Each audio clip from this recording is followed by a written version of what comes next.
Zimbabwe.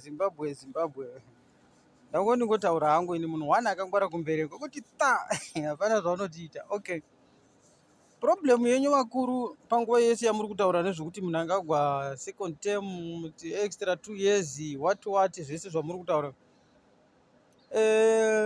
idambudziko rokuti muri kungotaura muchingotendera zvenyu mangoraunda neharare ikoko, muchingotendera muharare imomo muchingodidini nekunzvimbo dzamagara muchingofambira, dzamagara muchingoitawo madevelopment amunoziva imi kuti vanhu vari ikoko vachatokusapotai.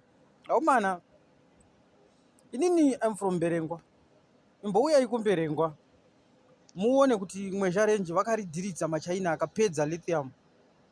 Hatina kana development yakasara muMberengwa. Izvozvi nawo ndichitaura kudai so Mberengwa haina kana road, haina kana bridge. But how many tons and tons, billion and billions dzemari yaifanira kuti isiyewo something yadevelopa muMberengwa, but you didn't even walk kuti mumbodambura, mumbofamba netsoka kana kuti nemota dzenyu muchisvikawo pane lithium moona kuti kune development here iri kuitika muMberengwa. Hakuna chinhu mwana. Izvi zvamuri kutaura izvi zvinhu zvamuri kutongotaura imimi because munhu haatadzi kutaura kana iye achiziva kuti iye anoguta. And we don't have any problem about kuti munhu akagwapo 20 years 30 years 100 years zvamangofunga kuti muite itai. But since ZANU-PF ichitonga, did you ever makambowana kana kuti 10% yeopposition party muMberengwa? But why muchitadza kutarira nzvimbo dzakaita sana Mberengwa? Why? Amusati anongori ZANU-PF muMberengwa since ndichitanga kuti ndikure ndichiziva kuti kwakuitwa zvemavhoti. Handisati ndamboona opposition party muMberengwa. Chero ikange iriko haina kana 5%, haina kana 0%, 100% is ZANU-PF. But chii chamuri kuvagadzirira vanhu vacho muMberengwa? Muri kuvaitirei? Tiri kuzwa zvenyu muchitaura kana mava kubva iko kana mukatora ma-leaders kana ma-veteran kana kuti ma-chairman kana ma-MPs emuMberengwa achiuya ikoko kuna naHarare, movapa chitina chemari voya vonyarara kunoku. Hakuna development iri kuitika. Mwana wese wemuMberengwa, vese vanhu vese kuMberengwa, kana hapana mwana ari kushanda muMberengwa. Vana vakabva kunoku South Africa vachimhanya vachiti kuMberengwa kwavhurikawo maini, takuendawo kulithium tinoshanda mumaini. Vakatorwa vakapinda mabasa. Vapinda mabasa vana ivavo, after that izvezvi vakadzingwa vese. Vana vakugara kumasango mana kunana Gwanda vari kuita zvichikorokosa mumakomba, vamwe vakadzoka kuSouth Africa. Why? Dai kwanga kuchigadzirwa maroads, kuchigadzirwa mabridge, dai izvozvi vachingoriko vakatowanawo mabasa, vakawana zvinhu. Machaina makaisa uko akapedza gomo, iwo zvaari kuita haana kana development, haana kana imba yokuti iwo machaina acho agare. Hatorina. Iwo pakuti agarewo hatorina. Chari kungofanira kuti ari kungomora chete mari achirova pasi. So ndiri kuti inini, yes, wedzerai makore amunoda kuwedzera, we don't even mind, but muri kumbotarisawo vanhu venyu here muchivapa development kana kuti movapa mafood pass? Ndaona zvangu nezuro panapa mafood pass aona. Ndiani kwanzi Tungwarara here kana kuti ana mheno akaenda nemafood pass nemabhasikoro? Is it necessary yokuti kwanzi ungatotaridza kuti zvine future here zvokupa vanhu mabhasikoro? Because vanhu vese vari kupa mabhasikoro vane nzara mudumbu. Vanhu vese vari kupa mabhasikoro pane vana vakagraduata vasiri kuwana mabasa. Vanhu vese vari kupa mabhasikoro vane marodhi hakuna kunzvimbo idzodzo. Unofanira kucreate a job, not kupa vanhu mafood pass. Unofanira kucreate a job kwete kupa vanhu mabhasikoro, because all those things is not even development. It's like ungoattracta, unoza kupa mwana sweet, mazimba, majigisi aya kuti mwana angosmaila panguva iyoyo. Panongopedza kusmaila motorova pasi. And all those people who are getting those food passes nemabhasikoro vanogona kungofara pa 2 minutes, but bhasikoro iroro ikasara richiponja hausisina chekumenda nacho. Power rekuti uchovhe bhasikoro panodiwa sadza mana. Anoziva kuchovha bhasikoro anoziva. Haungarichovhi bhasikoro usina kudya, panodiwa kudya sadza first. Saka vanhu havari kudya vari kurarama nei? Development yamavaitira ndeyei? Madhishi amakazaza mafood pasera anodyiwa how many days? Anodyiwa how many months?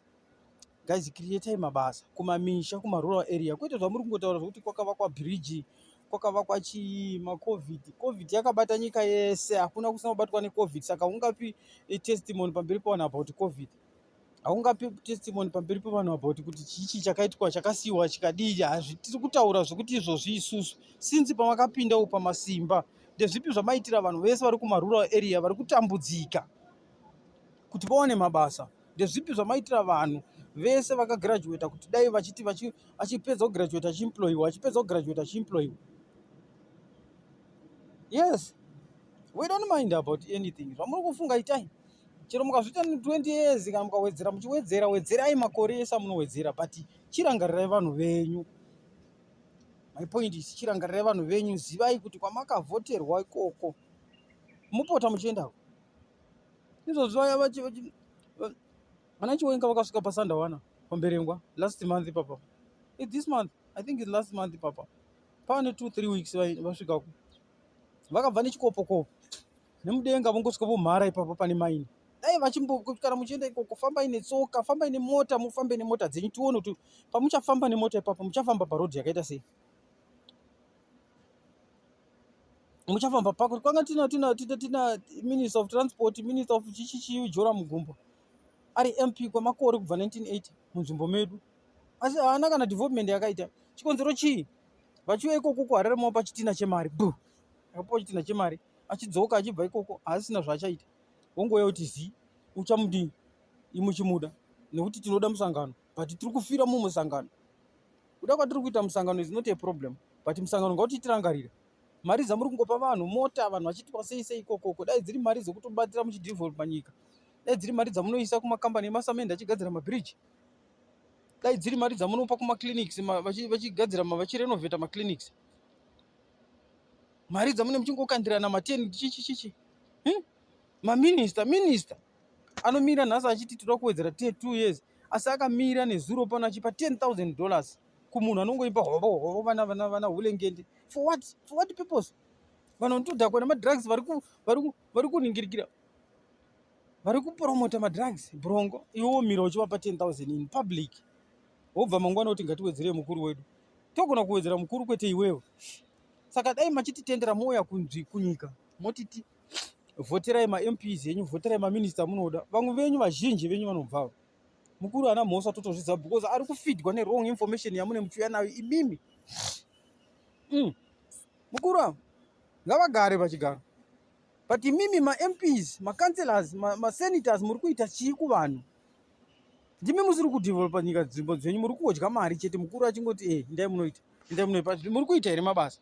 Ndimi musiri kuita mabasa.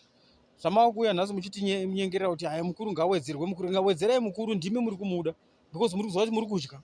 Asi isusu tiri kumashure kwenyu hatisi kudya, hatina chatiri kudya isusu.